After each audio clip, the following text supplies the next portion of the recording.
Today we're making restaurant quality pizza at home.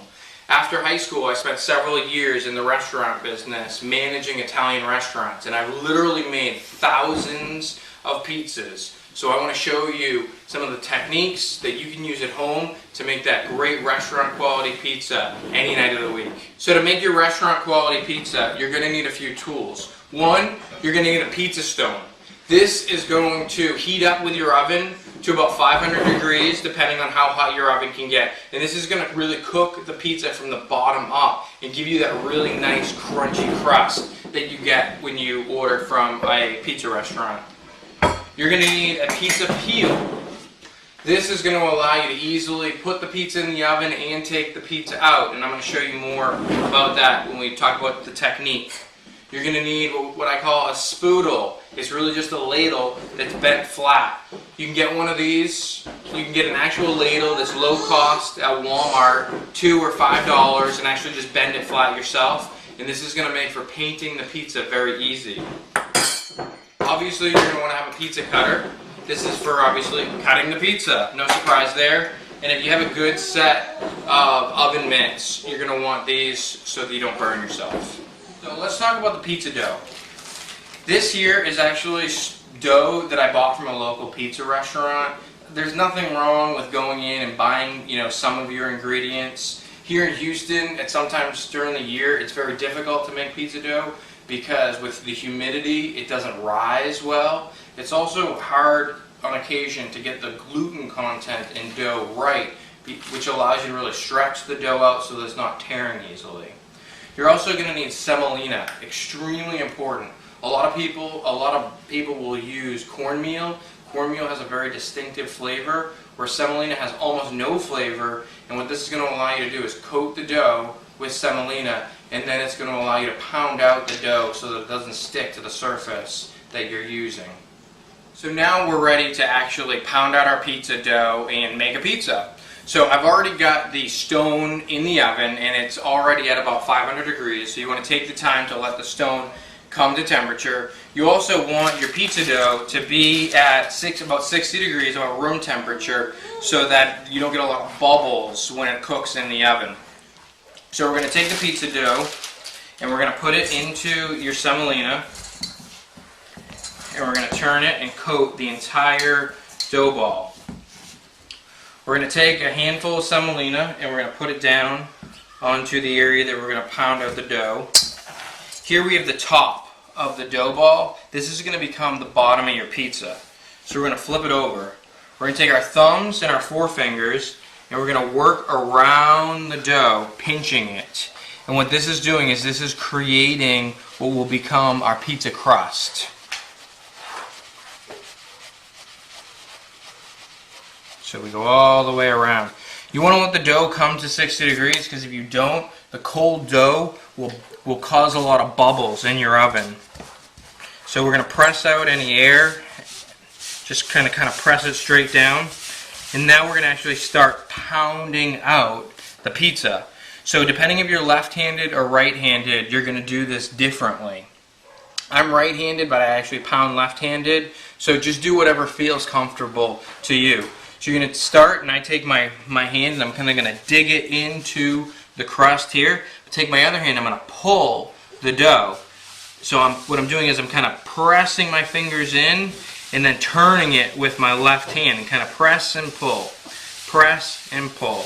This is probably going to take you a little bit of practice, but obviously practice makes perfect.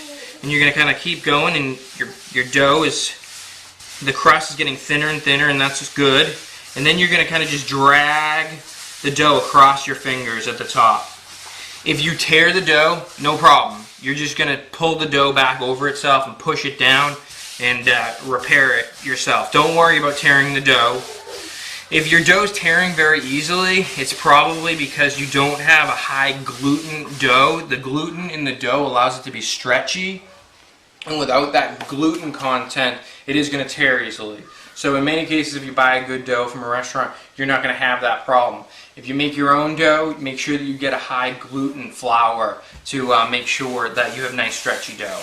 So we're going to continue to pound out the dough here, and then we're going to work our way kind of into the middle and just stretching it by pulling our hands apart. And what I'm doing now is I'm making sure that the dough is consistent all the way across so that this has the same thinness.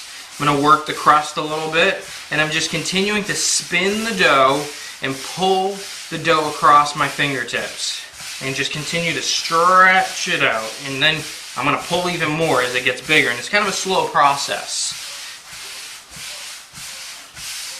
And then what you may need to do in this case, I'm going to need to actually pick up the dough, and what I'm doing is I'm using kind of 2 fists, and I'm going to just kind of pull it apart a little bit with my fists and turn it.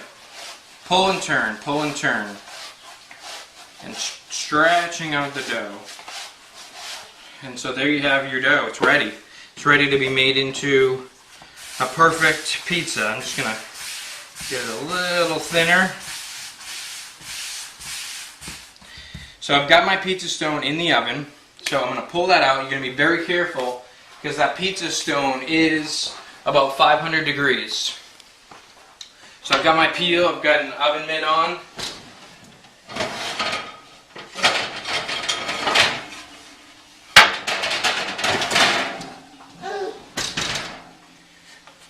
So we take our pizza stone, we put it on top of our peel, and here is where we take our dough and we put it right on top.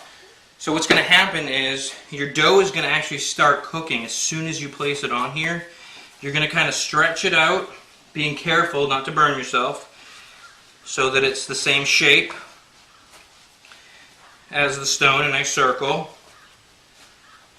And now the dough's already cooking. If you don't use a pizza stone, you'll never get the bottom to be nice and crispy, because what will happen is you'll put the stone inside your oven and the pizza stone will heat up with the pizza. The top will end up being cooked, but the bottom will not be. I'm going to take my sauce and I'm going to pour it right in the middle with my spoodle, and you can see some steam because it's already starting to cook. And I'm going to, in a clockward motion, a circular motion, bring my sauce out to the edges. If you need a little bit of more sauce, that's fine. And you don't need to go all the way to the edge. You actually don't want to go all the way to the edge. As things heat up in the oven, your sauce is going to get a little looser and everything's going to go outward. Next, I've got my cheeses. I'm using a provolone cheese. Actually, this is a mozzarella that I'm starting off with. And I get slices because the slices, I think, have the best flavor. A lot of times when you buy shredded mozzarella, there's almost no flavor to it. So I'm using a boar's head sliced mozzarella that I'm starting in the middle again, and I'm working my way out to the outside. This is going to allow, as the pizza cooks, everything to move outward. And if you look, you can see that the cheese is already even melting because it's on the hot pizza stone.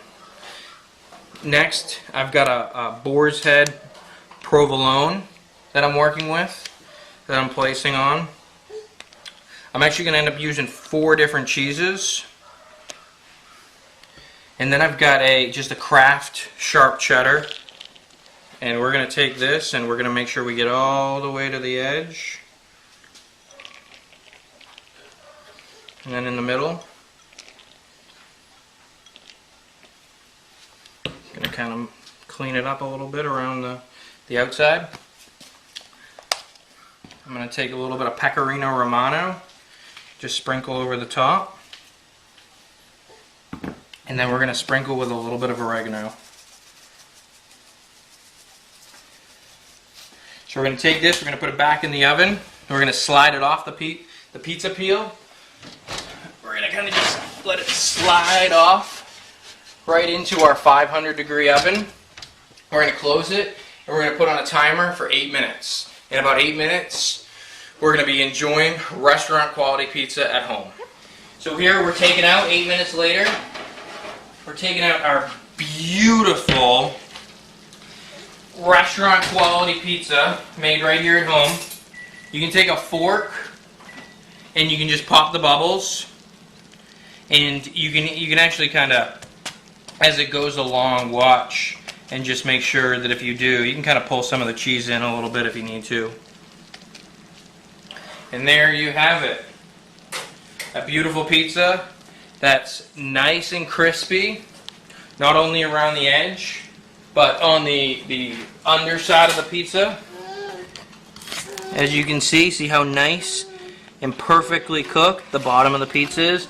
And that's because we had the pizza stone inside the oven before we actually placed the pizza in the oven. So lastly, we need to cut our pizza. We're going to cut it into 8 slices. So you're going to wait about 5 minutes after the pizza comes out of the oven. You want the cheese to congeal a little bit, or when you cut it, all the cheese is going to run off the pie. So we're going to go ahead, we're going to slice through 1, 2, we got 4 slices, and then we're going to cut those slices in half. Then we've got our beautiful pizza slice with a gorgeous crispy bottom. Enjoy it. So make sure to read my entire blog on this post. If I've missed anything, I'll make sure to write it in the instructions. I'll also have the full recipes for my sauce, for what kind of cheeses I use, more information about dough. If you've got any questions, feel free to leave a comment below, or you can send me a note on Twitter or Facebook. Thank you.